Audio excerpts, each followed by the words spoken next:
ఇప్పుడు మనము శక్తిపీఠాలలో 5వ శక్తిపీఠమైన జోగులాంబ దేవి గురించి తెలుసుకుందాము.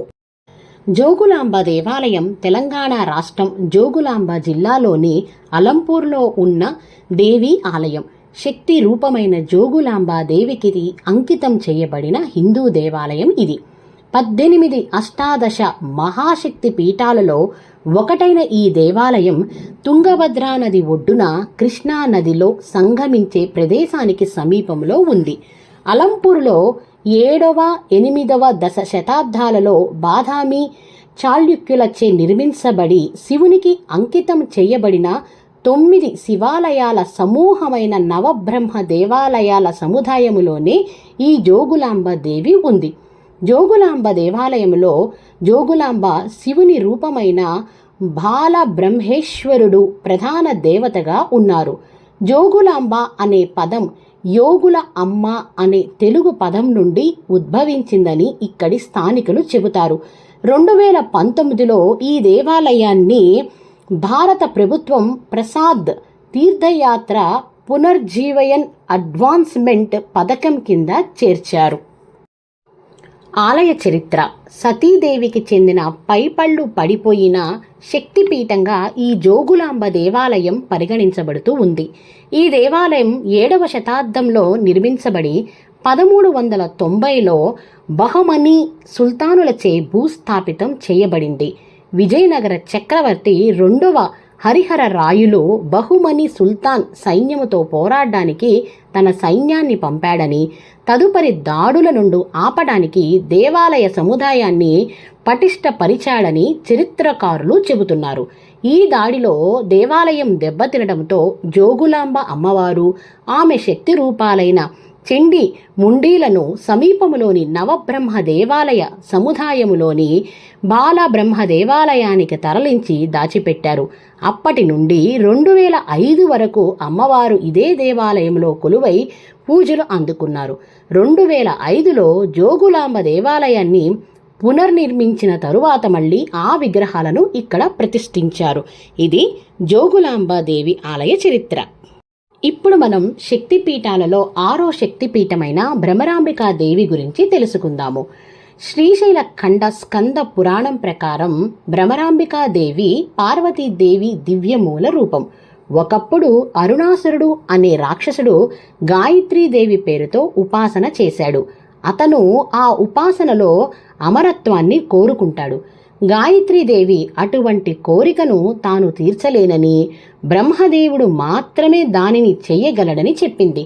ఆ సలహా తీసుకున్న అరుణాసురుడు ఓం బ్రహ్మదేవాయ నమః అంటూ బ్రహ్మదేవుడిని ప్రసన్నం చేసుకోవడానికి తన తీవ్రమైన తపస్సు చేశాడు.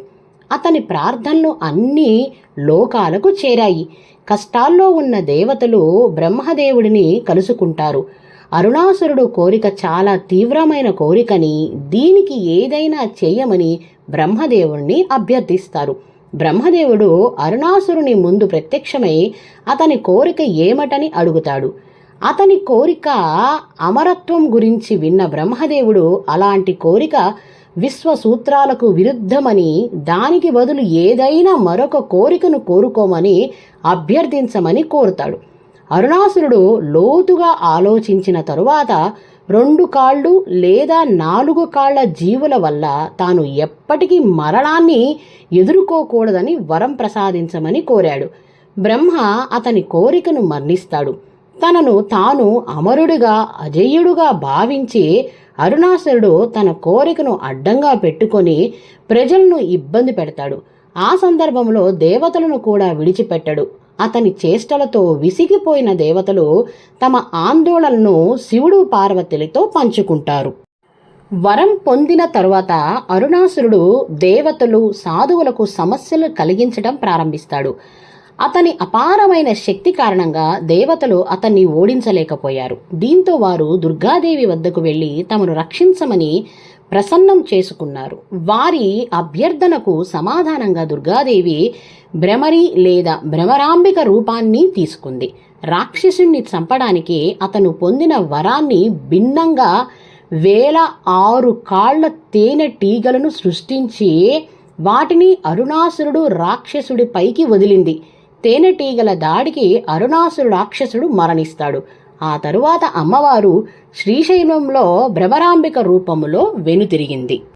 భ్రమరాంబికాదేవి వృత్తాంతము. ఇక్కడ సతీదేవి గొంతు భాగం పడిందని నమ్ముతారు.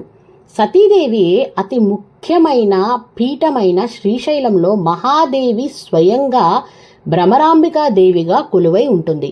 శ్రీశైల ఖండములోని 23వ అధ్యాయం శ్రీ భ్రమరాంబికాదేవి ప్రాముఖ్యత చరిత్రను వివరిస్తుంది. భ్రమరాంబిక కథను శివుడు స్వయంగా పార్వతీదేవికి చెబుతాడు. పార్వతి, నీ మహిమ వలన అష్టాదశ శక్తిపీఠాలన్నీ ప్రాముఖ్యతను సంతరించుకున్నాయి. అయితే శరీర భాగాలన్నింటిలో గొంతు ఎంత ముఖ్యమో అష్టాదశ శక్తిపీఠాలన్నింటిలో శ్రీశైలానికి అంత ప్రాధాన్యత ఉంది. దేవి, నీవు శ్రీశైలంలో నీ భౌతిక రూపం ఉంది.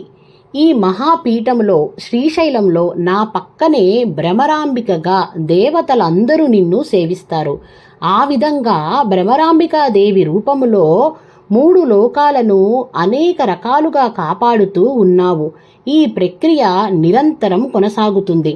వరాలను ఇచ్చే అనేక దేవుళ్లలో శ్రీ భ్రమరాంబికాదేవి లాంటి వారు ఎవరూ లేరు.